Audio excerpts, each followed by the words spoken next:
Assalamu alaikum and welcome to this webinar with Islamic Finance Guru and National Zakat Foundation. Inshallah, today we're going to go into all things coronavirus, COVID, and dig into what that means for Zakat in particular. And actually, I was reading a story. I think this is very relevant, much more, I think, relevant than I had thought maybe like a week or two ago. Because, in the Independent, there was a story about how Muslims, even though they're 5% of the population, the deaths of coronavirus in the UK have been 25 to 30% Muslim, which is crazy. And like the first four NHS doctors that have died have been Muslim. The youngest victim, unfortunately, was a teenager, was also a Muslim. So, this is very real, and Muslims in the UK are now getting closer and closer to the breadline. So today we're going to, inshallah, talk to Iqbal Nasim from the NZF about the options that are available for Muslims in the UK when they're, struggling with their rents or food or clothing, council tax. These are now real issues that we're facing right now. But before I do that, you guys are probably wondering who is this guy and who's the other guy? Possibly less so with Iqbal because obviously he's a minor celebrity these days. So I'm Ibrahim Khan, co-founder of Islamic Finance Guru. We're an Islamic finance comparison and analysis website. We help you find halal investments, Islamic mortgages, and just generally sort out your personal finances. We also do wills, which inshallah will come up at some point. And on my right, we have the very august and erudite Iqbal Nasim, the co-founder. Well, I say co-founder as if this is like a startup. That's you. You're a co-founder. Yeah. The Get it CEO, right, mate. Get it right. the CEO of NZF. A fun fact about Iqbal is that in the LSE circles, London School of Economic Khatib circles, the students have rated Iqbal number one for the amount of data delivered per minute in every khutbah. Well, And I've never even heard of this. What is this survey? no, it's not like an official survey amongst the Right. ISOC kind of, the ISOC milieu. Probably shouldn't use that word. The ISOC kind of crowd. They reckon that you're the one who delivers the most value for money Oh, very good. in terms of per When you minute, said data per minute, I think it sounded like words per minute, which probably would be accurate. which is also accurate. I mean, I've listened to your khutbahs; they're very very good, and you have to kind of think about it over over many hours afterwards. So yeah, that's us two. Inshallah, this is going to be the first of a few webinars between Islamic Finance Guru and NZF. We're going to get into the weeds of zakat. Today is obviously all about COVID, coronavirus. Inshallah, on the 16th of April, we're going to have a blow-by-blow account of zakat in business, which is more fun than it might initially seem. And then we're going to go into Ramadan, and we're going to have a couple of seminars and webinars there as well. But Iqbal, how has life? I'm sure you'll get asked this question every webinar. But how has life changed with coronavirus? Maybe over the last week, now that you've been in isolation for a bit. Right. You mean just on a personal level? Yeah. I see. Okay. So actually, we took the week that the sort of the lockdown was announced, which was, I think we're just coming up to 2 weeks, right? So I think it was either 2 Wednesdays ago or that Thursday when when it was announced. So actually, we at National Zakat Foundation, just a week prior, we had actually made the decision to actually work from home that week anyway. A lot of Yeah. our staff members, as with a lot of people in our community anyway, generally have kind of are living with elderly relatives, parents, and obviously having to travel quite long distances sometimes to get into our offices in Whitechapel. And so I suppose we anticipated it in some ways. Actually, at the time, it was like, well, let's just do this for a week. It was all as a way just to sort of preserve, like, kind of as a safety measure for the team, but also kind of just to test like remote working, and whether we were set up for that well. But obviously, halfway through that, or towards the end of that, it ended up being a reality anyway. So we didn't go back home. Alhamdulillah, it's been personally, it's been. I think the first couple of days definitely difficult, to adjust to. I think the key thing is when you've got kids at home at the same time, right? So alhamdulillah, I have three young daughters, and one is a baby. I mean, the youngest is 6 months, just coming up to 6 months, Ah, mashallah. So that has its challenges. So if you do hear any sort of background noise, sort of sibling warfare, revolts, revolutions, then you know what's going on. But I alhamdulillah, I think definitely a couple of days to adjust to. But yeah, once you get into it, I think there are a lot of benefits, and yeah, a lot of benefits to sort of spending more time at home. But yeah, pros and cons, as with most things in life, you got to see the benefits, I suppose. there are. Have you discovered any kind of top tools that you hadn't discovered before? Yeah, I've discovered a 30-meter Ethernet cable to to go from my Wi-Fi router to my study, which is what is keeping this connection going right now, after the facilitation by God Almighty. But yeah, so I've had to invest a little bit in my tech, but yeah, uh, I think it's really important to. I mean, I'm not that I'm doing this very well, but it's very important, obviously, to try and have some build some sort of structure and routine, Yeah, because things can just sort of blur, blur into one another, and still try. It's ironic. I don't know. I'm finding this anyway, but it can still be difficult to give the right level of attention to your family life, even when you're at home, if you're so yeah, yeah. absorbed in. And obviously, it's been a very busy period with NZF and a couple of other things I've been doing. So yeah, I know what you mean. Like, so my missus is a medic, so she's having to go out 4 days a week, and that's actually meant, I have to look after the Suleiman, my younger one, which means overall I'm doing less work, naturally. which means that every time she comes home at night, I'm kind of having to I work at that point, so that eats into the family time.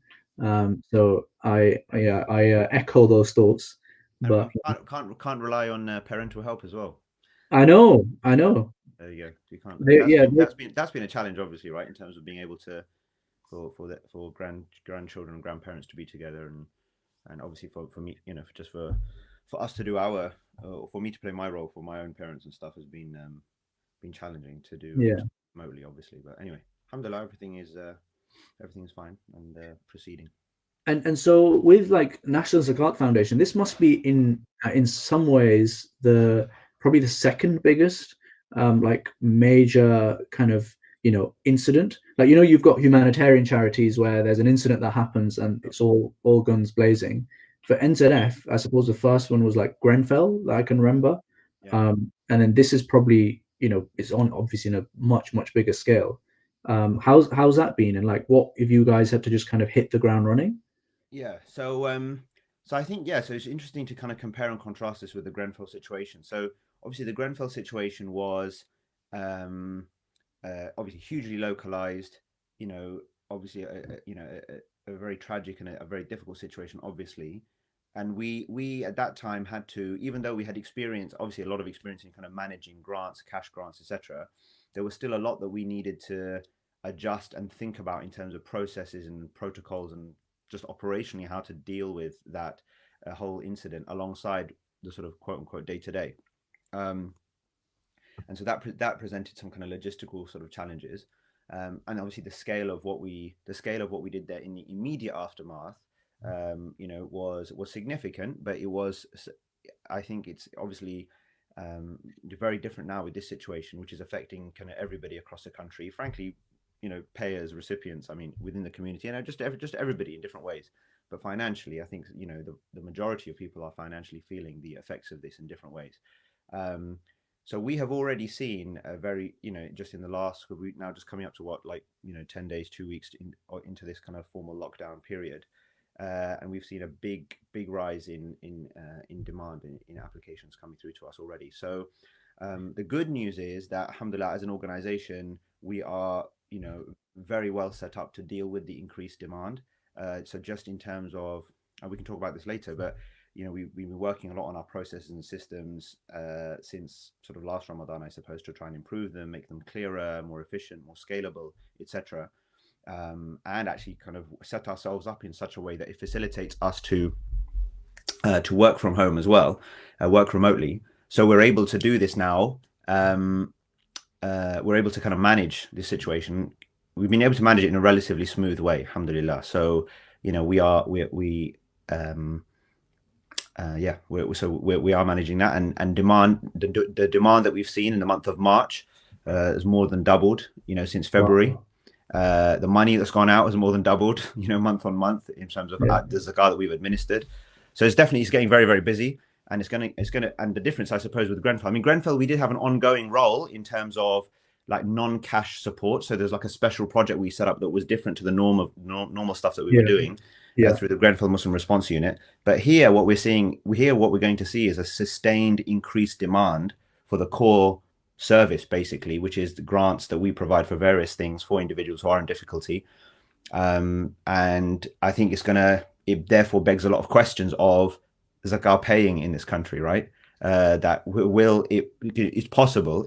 I mean, inshallah, it won't happen, but it's possible that for the first time since we've started out in 2011, that if we don't get the kind of the extra response from the giving community to respond to this extra demand, that we will at some point between now and the following Ramadan maybe be in a situation where we just don't have enough funds to deal with the demand that we're seeing. So inshallah that won't happen, but that is quite possible given what we're likely to see going forward in terms of the level of demand.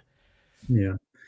So for those of you who've just joined, we are live on a webinar, NZF, National Zakat Foundation, and Islamic Finance Guru. That's me, and Iqbal's the other one. It would be surprising if he wasn't, because there's only two of us on the screen. And we're talking about all things coronavirus and zakat and what the implications are for zakat in the next year. And also, should people still be giving zakat, given that this is a crisis that's happened? So maybe we should talk about that question, Iqbal. What's the kind of is the argument for people who are saying, oh, we shouldn't give zakat at this stage? It's like we are struggling so much we can't give it, or things have just changed so much, let's just not even worry too much about zakat and just worry about survival. And what would your kind of response be? No, look, so I think that what we have to recognize, and I think what we've recognized as an organization, is that a lot of people who would otherwise have given zakat this year will not be giving zakat and won't be required to give zakat this year because of what's happened. Yeah. So most Muslims give zakat in Ramadan, and most of those give zakat in the last 10 days of Ramadan. So we're talking about what, the fourth week of May, basically third week of May, right? So by the time that point comes, if that's the point at which people make their financial assessment as to whether then they should be giving or not, it will there will have been a sort of a lag effect in terms of people's savings having been depleted to a certain degree, perhaps. The full the full impact of this, really hitting home for a lot of people before even government and other forms of support have fully kicked in as well, because we know that there's obviously a lag in that Yeah. So we have to start off by acknowledging that this year there will be just less zakat payers, almost certainly, in principle than before. That's number one. Number two, though, is the fact that we should remind ourselves that the decision of whether to give zakat and how much to give is not an emotional decision. It's a calculation. And I know that for some people that might sound really obvious, but I think that there is also a kind of there's a big sort of culture as well in the community that sort of recognizes there's this thing called zakat to give, but sort of makes a decision about whether they're going to give it or how much they're going to give in a pretty sort of in a fairly random fashion, not actually kind of consider it carefully and accurately and objectively, I think. So just as with taxation systems or whatever, there is a calculation to be made and a precise amount to be paid. And so even though psychologically a lot of us will have been overtaken by worry and concern about the future of our income, our business, whatever, it's important that we have the courage to sit down coolly and calmly and make an objective calculation for how much is due and pay what is due, and do so with the confidence and the trust that in doing that and doing our part for those who are even less fortunate than we might be finding ourselves, that inshallah there will be a blessing in that for us, and I suppose a recognition by our Lord of the sacrifice, of the sort of the sacrifice and the sense of duty that is being demonstrated there. No, absolutely. And really, in many ways, this is the time to be giving zakat, right? This is when it is most needed. Yeah, no, So absolutely. it Yeah, makes complete sense. And actually, maybe from a, you know, yeah, sorry, go on. no, go on. You're saying. Yeah, so I was Yeah, so I was just saying that even from a commercial perspective, this is where the finance bit of me comes in. It just, if you yourself don't want to continue living in this kind of situation, that and you have a bit extra and you can get someone else up on their feet, then we as a community overall will benefit because the more people that are on their feet, the less likely overall the community, the economy, everything is likely to suffer, and we're going to get out of this better overall. But if we don't give, and you have people who are hitting rock bottom and just going through the breadline, then we're going to have a bigger crisis. That even people who are just kind of hoarding up that wealth is are going to suffer more as a result of that, quote unquote hoarding. Yeah, yeah. No, no, look, absolutely. I think there's, this it's probably a good time to remind ourselves about, what one of the key purposes or benefits of giving zakat in the first place, and why we give it. They always come back to this question of why is it mandated for zakat to be given to a poor person? Yeah, and it isn't simply that for the sort of call it the philanthropic, the humanitarian, um, even altruistic kind of motivation within the whole kind of call it the system of Islam, if you like. What Allah is asking us to do as a community of believers is to make sure that the poverty or the need of certain individuals within the community doesn't become a reason for their own Islam to become weak. Yeah, meaning that how can somebody aspire to higher goals in terms of their faith and in terms of thinking about preparing for the next life and all of the rest of it, which is our central kind of occupation as believers? How do you do that successfully and meaningfully if you're so constrained by your poverty and by your immediate financial worries?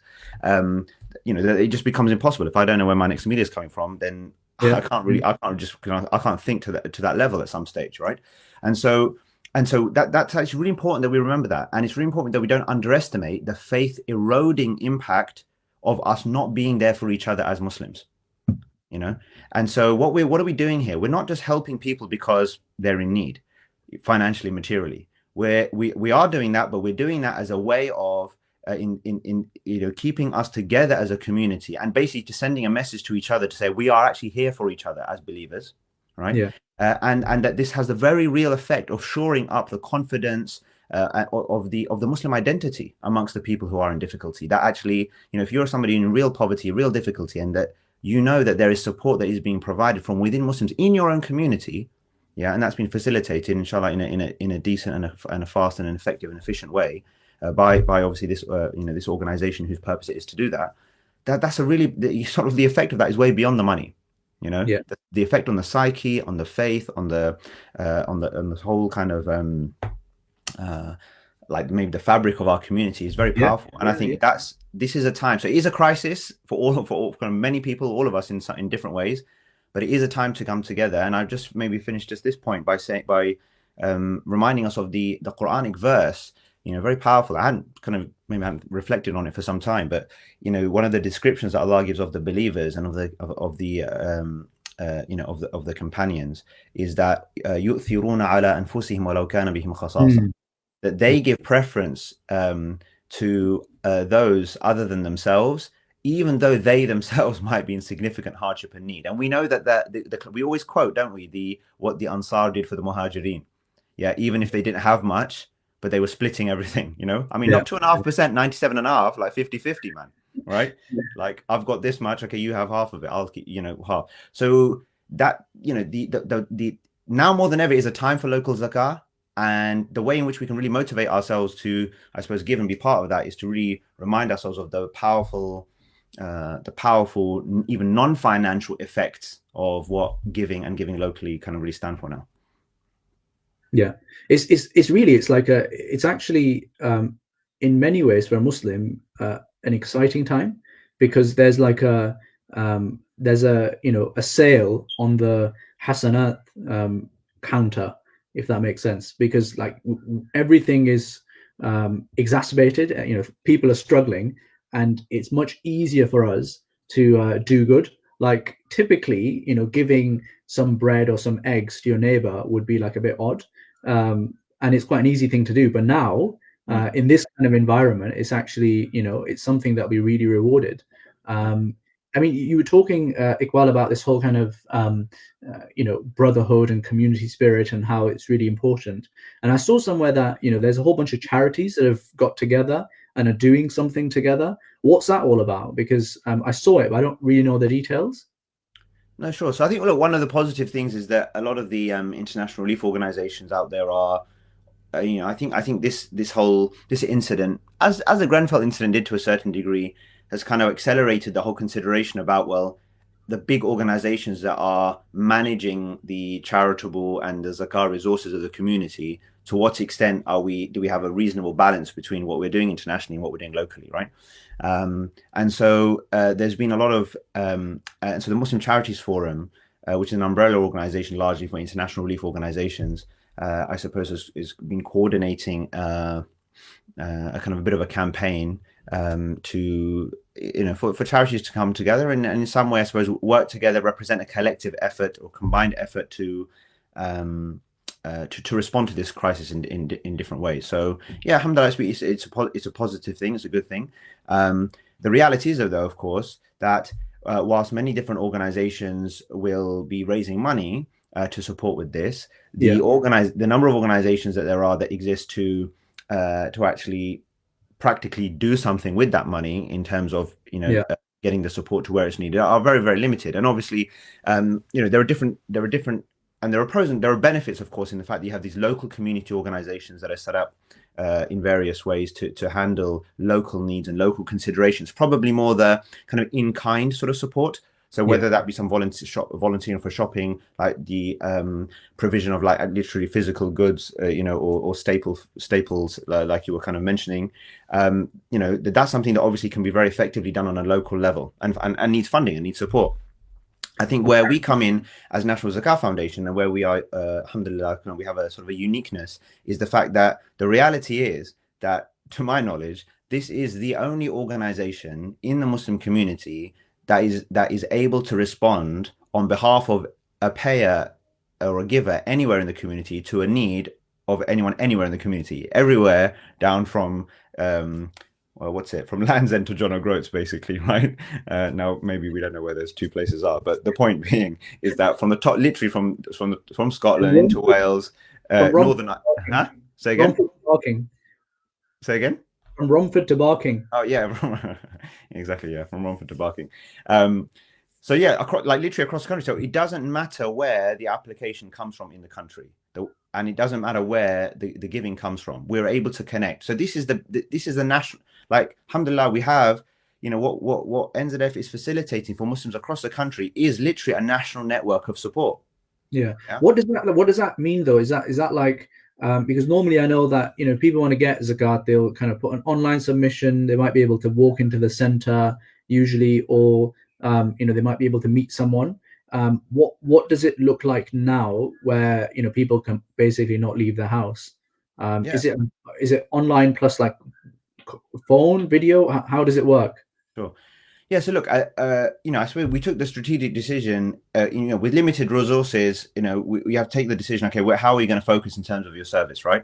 And so we decided, over the years, with having tried and tested like different ways of giving support and getting people to apply and how we manage that whole process, to really focus on sort of the digital, I suppose, remote version of this that would allow anyone anywhere to really kind of access support.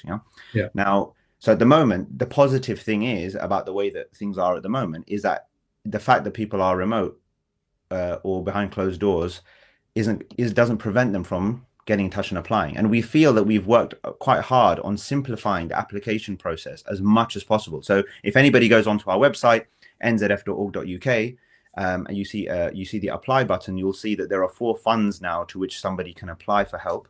apply for support. We can talk about the details of those perhaps later. But the point is that it doesn't largely involve like having to write much. You kind of lots of selections, just clicks about to say and obviously there's some documents that are required, but even if you have it through your phone, you can take a picture, you can put documents in, whatever. So we've tried to facilitate it as much as we can, and we appreciate that that's not going to help anyone and everyone. There is still some language barriers for some people. There's still some barriers in terms of people being able to access IT or whatever. But that's where we really rely on local, extra local sort of communities, if you like, to then help each other with that. So one of the things that the messages we're trying to give at the moment is that, okay, if you need support, get in touch. If you know people who need support, right, then help them with that process. What kind of what should I'm just thinking for myself personally, how do I know someone in my area could need support? Are there kind of indications that you've seen in your line of work? No. So look, it might be, oftentimes people do find out, usually anecdotally, or just because people are in touch with family and friends or whatever, they just know that, okay, so-and-so is in difficulty or what have you, right? So we do get that kind of referrer effect over the years, we've had a lot of that.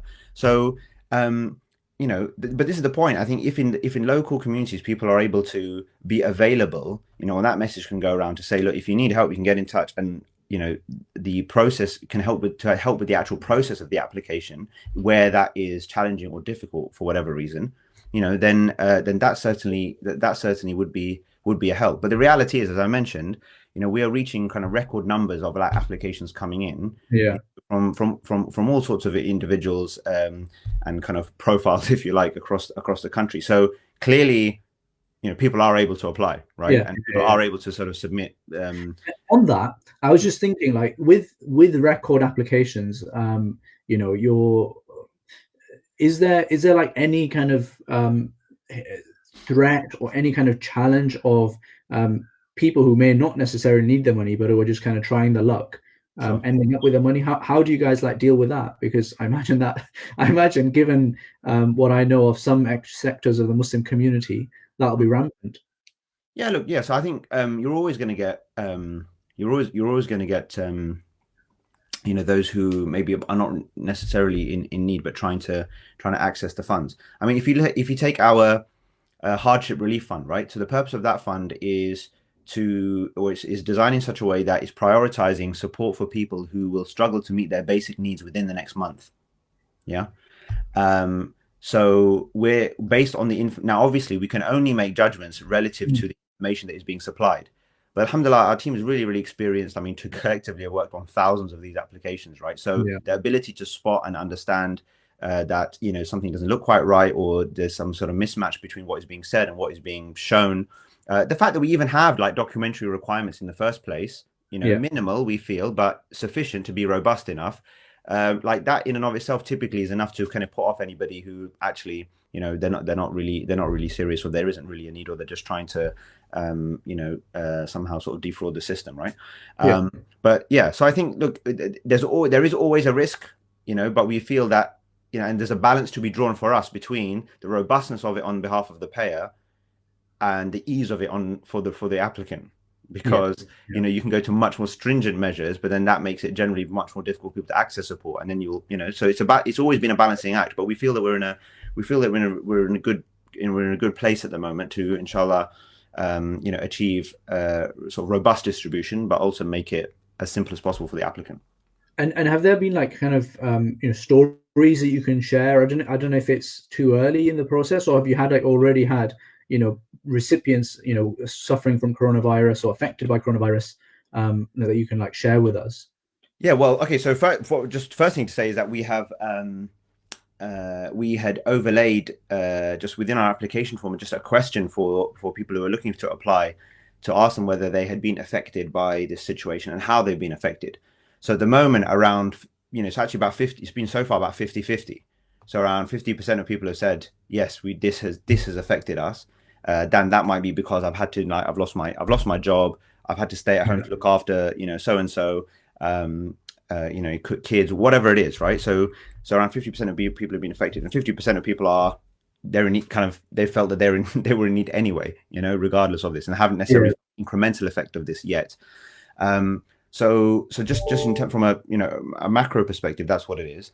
In terms of individual stories, I mean, you see all sorts, right? So you are seeing literally people who look.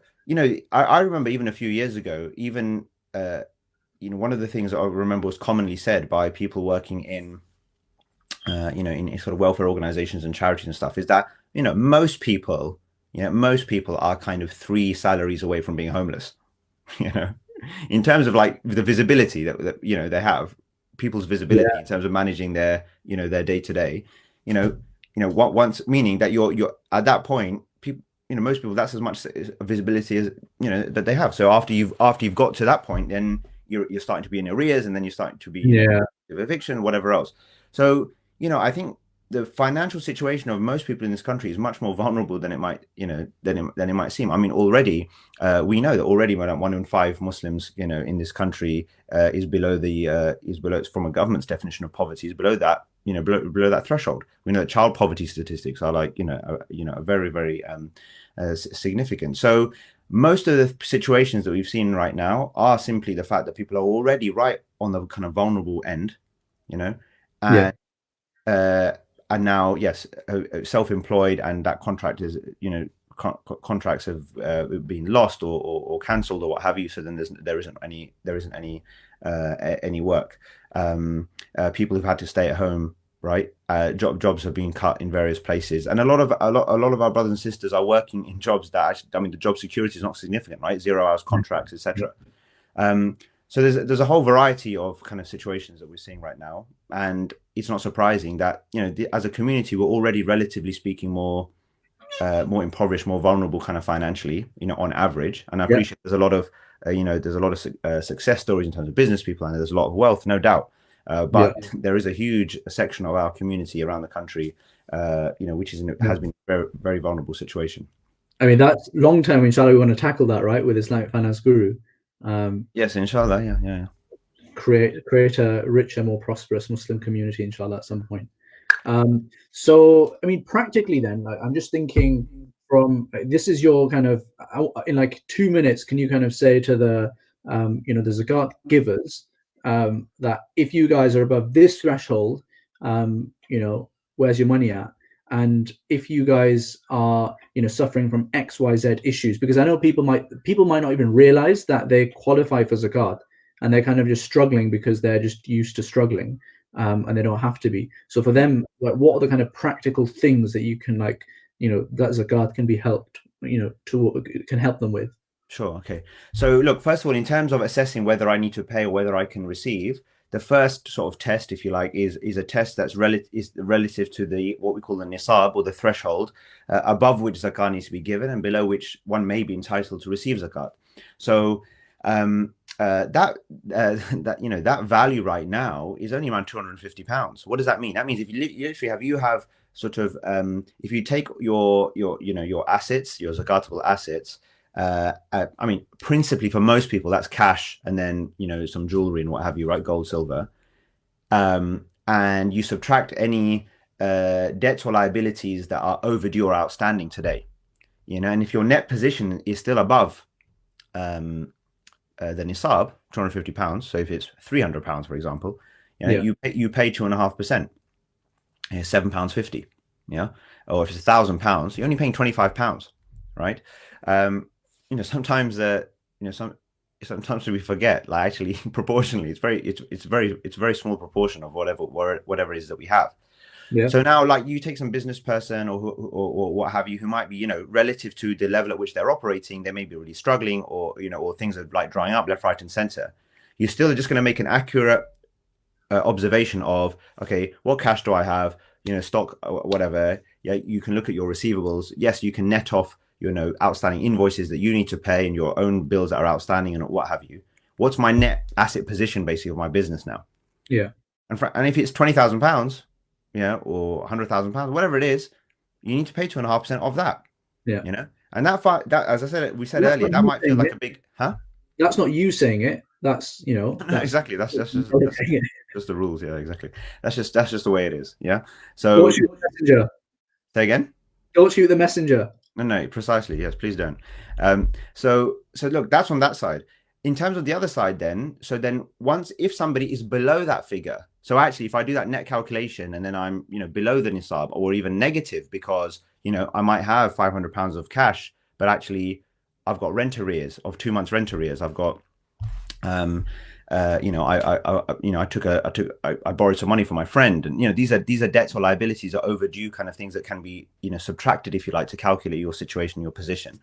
Now you might receive zakat. Then as far as NZF is concerned, there are now different ways in which we can support depending on the nature of the support that you require. So we, as we said, have 4 funds, right? I mean, 3 of those 4 funds are basically oriented for like this sort of, call it the social welfare side of things, which is the hardship relief, housing, and work fund. Okay, and then we have an education fund, which is more to do with investing in the learning and development of sort of, I call it movers and shakers in the community, people doing something on behalf of the community and behalf of Islam in this country, etc. Let's leave that aside for a second. But in terms of these 3 funds, hardship relief, housing, and work, so hardship relief is we apply a test depending on your financial situation, to make an assessment of, yes, are you in a position where you're going to struggle to meet your basic needs for the next month? And frankly, if you're below the nisab right now, you pretty much are going to be in that situation, right? So that's something where we can then come in and give a one-off grant anywhere between £400 and £1,250, depending on your family size and also depending on your debt situation, etc. Okay, so that's a one-off hardship relief grant. Then you've got a housing grant, so that can help with things like rent arrears. In a normal scenario, I appreciate it might not be happening so much now, but it can help with like a rent deposit to help someone move into secure, affordable accommodation, and also help with like basic goods, or things that people need at home. You see, now that people are much more at home, the facilities that people have at home, like basically need to be functioning, need to be operating more than ever before, and because of the usage. So things like your cooker goes out, your boiler gets you have an issue with, or some really just basic items of that you need for your house, for impoverished households that are just not there, that may be needed. So we can help with that, just to kind of a basic items that people may need. And then with the work fund, it's to help people get into to increase or to get back into kind of employment. So at a time like this, if somebody, for example, needs some, now people are trying to be creative about how can they work from home and get some income or what have you, because they've lost their kind of whatever their income source was before. They may not have like even a computer or a laptop, and they may not have the money to kind of start with that. That's possibly something we can support with, and other kinds of either training or development that allow people or enable people to basically access kind of employment, or come up with something that is going to generate them an income. No, I think that makes sense. So, I mean, Iqbal, I'm just thinking, given that the time is running on, I wanted to really talk about what you think, as whenever I get onto kind of these like more deeper philosophical, more theoretical discussions with you, you come out with some absolute pearlers. So this is why I was looking forward to it. But where do you think this is going to, like, long term? What are the implications of coronavirus and what's happening right now on zakat? Like from our side, on the finance side, I can see that it's going to have implications in terms of how people work. Working from home will be big. That will mean that certain sectors of the economy are going to boom. I think that from an investment perspective, there's going to be a slight shift as well as people start opportunistically, I've seen, investing. I mean, on our side, wills obviously has gone through the roof because people are thinking about death, and they're thinking about the shortness of life and trying to sort out their finances. So we've seen all that. But on your side, where do you think, like 12 months, possibly 18 months, what are the lasting kind of legacies that we'll have of coronavirus? So it very much depends, right? Because the whatever the legacy is depends on what our collective response is going to be, and how we process this current scenario in terms of our thinking and our understanding and how we want to sort of be as a community.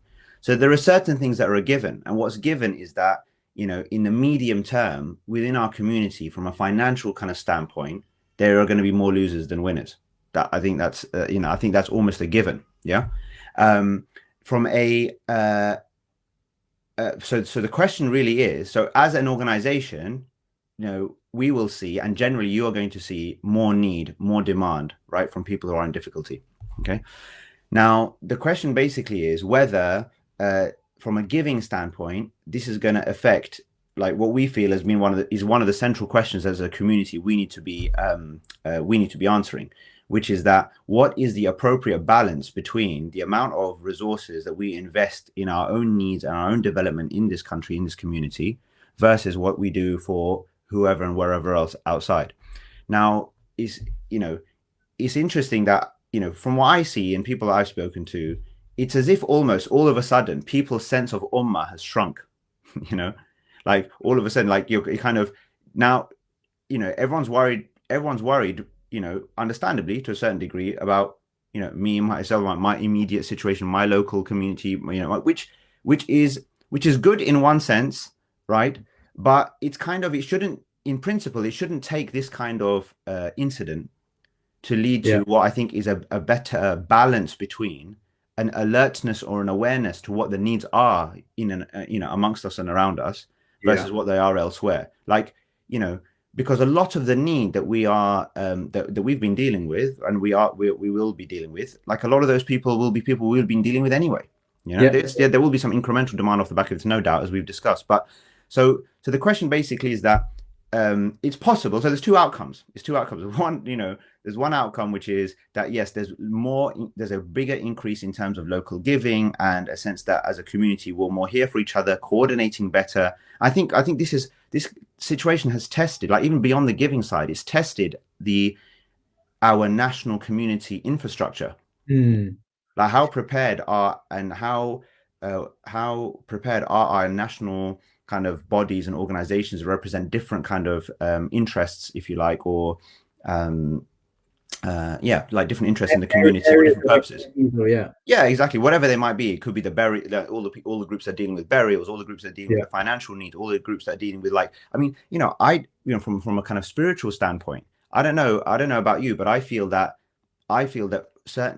most of the spiritual, positive, helpful, spiritual kind of guidance, if you like, that would be needed at a time like this, it feels as though we're looking like abroad for that kind of stuff. A lot of it, like, proportionally, a lot of what is being said and done is coming from elsewhere. It's coming from America and scholars there, or elsewhere. There's followings, haven't they? It's all about the Twitter followers. Fine. Yeah, fair enough, right? And obviously there's a commonality to a certain degree in terms of culture and language that allows for that to kind of work to a certain degree. But at the same time, I feel that there's a dearth of, like, the right kind of or weighty kind of and relevant sort of messages and guidance and the things that people need to a certain degree here. Anyway, so I think a lot of this is being tested. So all depends. We may, and I think, alhamdulillah, look, there's a lot of really positive response and action from all sections of the community, national level, local, and what have you.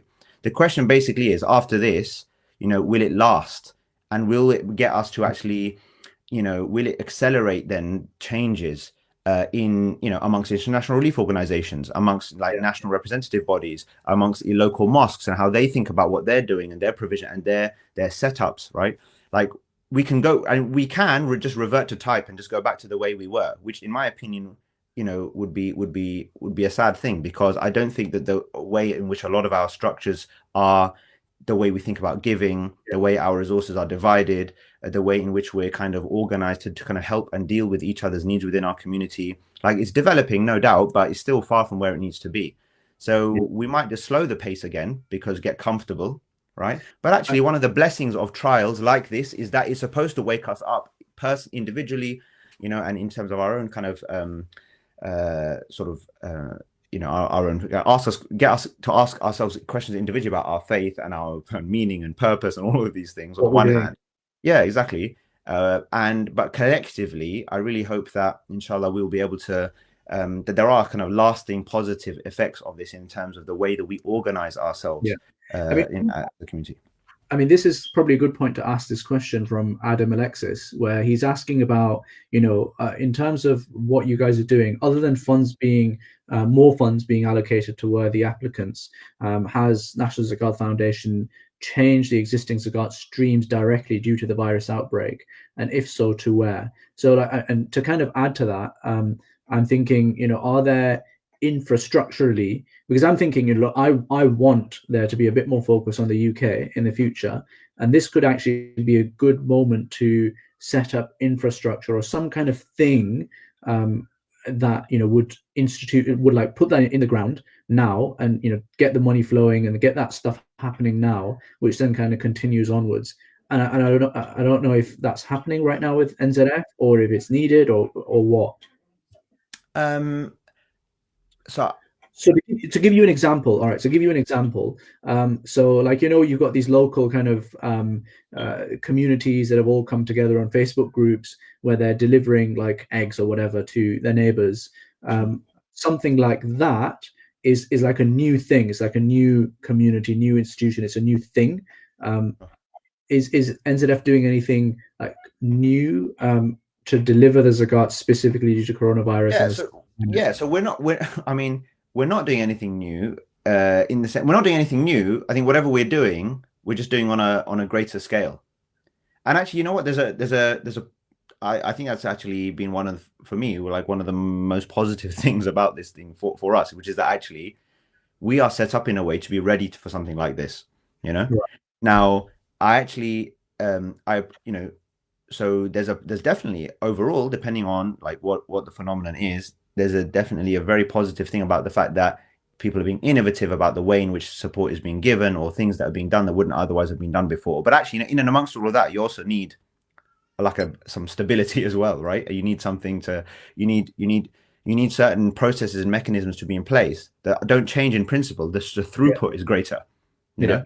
So frankly, like as I said, I just hope it's not to say that there are some subtle changes in terms that we've been making in terms of what we're saying to zakat payers. So for example, we had a recommended allocation for zakat payers to balance their zakat 50-40-10 between hardship relief, housing and work, and education. So actually, just as of today, right, we've changed that to 70-20-10 because we were seeing a lot more demand on the hardship side. Yeah. Now, a zakat payer can actually come onto our website and decide the balance that they want between these things, right, and customize it how they want it. But that's our recommended allocation. That doesn't change. That's just a subtle thing. There are some subtle things that we've, tweaks that we're making in terms of when an applicant applies to any of these funds. Like the level of support that they can get in certain funds, the requirements, and just trying to make it relevant to the current situation. These are tweaks to a system that basically is ready, right, to deal with this demand. It has already shown in the last week or so that it is, alhamdulillah, kind of ready to deal with this thing. So I think, look, on average over the last couple of years, we've been facilitating the move of around £3 to £3.5 million of zakat, right, from givers to receivers.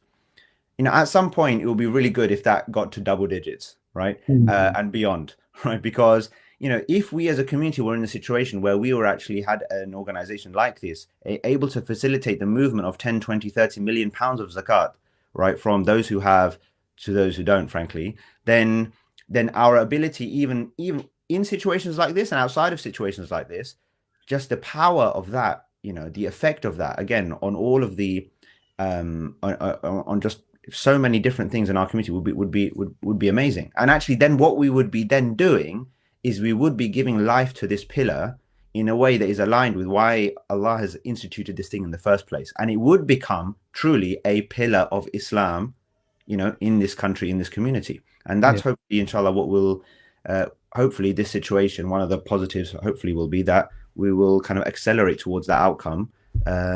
And the pace of movement towards the outcome by all of us as a community will be greater, and it's necessary. I think it's absolutely necessary. No, I agree. It's in a way you're trying to create an institution that brings about such a change that it makes this institution like slightly irrelevant, or it makes right now obviously zakat is you need to give it in the UK, but if NZF does its job well, we might, and obviously Islamic Finance Guru does its job well economically, making people prosperous. We might get to a stage where, like in the times of, the early caliphs and stuff, you can't find someone to give zakat to. Sure. And then there will be a ironic moment where Iqbal Nasim would have to be asking people to give zakat to foreign lands. Because that's where, they're most needed. But I suppose, it's a kind of incremental thing, right? Where that's the goal, that we're trying to get to, and there's so much work to be done. I mean, how much zakat, if every Muslim paid, do you have any idea how much zakat should be like produced from the UK right now? So I think at the very minimum, it would be about £500 million, Wow. 500 million pounds, and it could quite easily be like closer to a billion actually. And in terms of what's actually being paid, it's hard to say precisely, but possibly between 200 and 300 million pounds of zakat is being paid annually. So I think a lot of zakat isn't just not even paid or calculated properly in the first place. Of what is given, then this is the point now. So let's assume 300 million pounds of zakat is being given on an annual basis. Um, you know, just 1% of that is staying in this country. Now, Yeah. people have different views about the level of zakat that should be going abroad versus locally, right? And is it that I can give zakah locally, or I should give zakah locally, or I must give zakah locally? Yeah. So we've always been in this kind of zone, somewhere between should and must. I mean, classically, and that's where the scholars were, like historically, always. That the minimum that most scholars would say that as far as local zakah was, you should give zakah locally, and some would say you must give zakah locally. Yeah. So when we're saying that, we're not saying that because we have, just out of vested interest as an organization. At the end of the day, it's not like the NZF has anything to gain from this as an organization. It's just it's a facilitator. So, so 199 is just not a reflection of somewhere in the should must spectrum. Yeah. So maybe 50-50, maybe 50-50. But just imagine that, all right? If we were literally, if there was £100 million plus of zakat, circulating within our community, on an annual basis to achieve the various objectives that zakat is there to achieve, this would be a different community. Like it would be a completely different community, to be honest.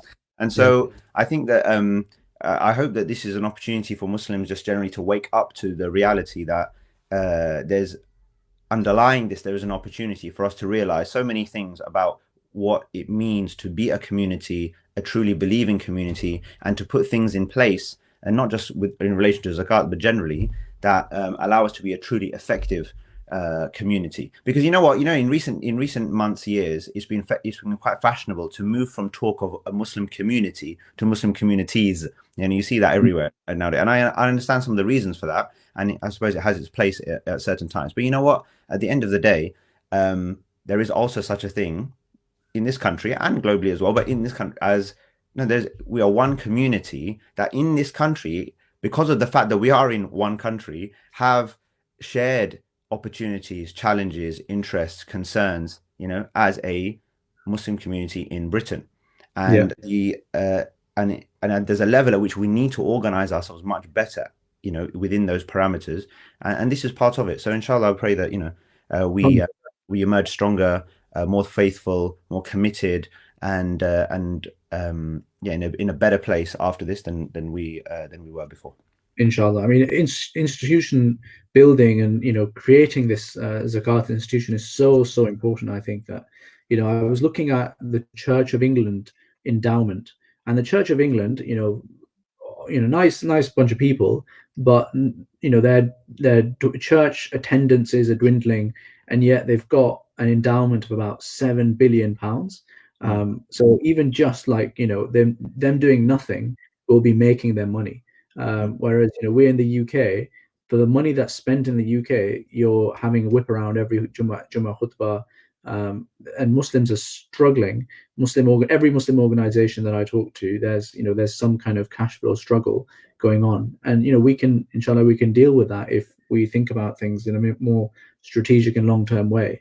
But there's a question from Ish Jogi, he's a landlord and he has tenants both Muslim and non-Muslim on the breadline, and they are way below the nisab. So are you saying that I can relieve them of their rent and pay for it from my zakat? Okay, so there's two questions I think within that. One is kind of like Muslim, non-Muslim, and the role of zakat in that. Yeah. So classically, and still the majority kind of view is that zakat is primarily an intra-community, believing community, if you like, mechanism. So as far as a poor person is concerned, then zakat needs to be given to a poor Muslim, right? Now, it's really interesting. This question is really interesting because actually, the only way, in my opinion, having looked at this issue obviously over the years, the only way that one can kind of fully reconcile or understand this is if you go back to what we said kind of much earlier, which is that the whole purpose of this is to shore up the believing community, right? The belief of that person. That actually what's part of the priority of why zakat is given to that poor Muslim is so that their poverty doesn't become a reason for their Islam becoming weak. Yeah. Now, some took the view that you can give zakat to non-Muslims on the basis that possibly they may incline towards Islam as a result. Yeah, and there is still that argument, all right. But generally, you know, we would prioritize zakat within the Muslim community, whilst recognizing that as a community beyond zakat, with financially and non-financially, we can and should be doing as much as we can for society at large. There's no doubt about that. So this just has its place in and amongst that whole infrastructure. The next question is then to do with, can I basically write off or kind of, you know, deal with the rent issue for my tenant with my zakat? And the answer is no.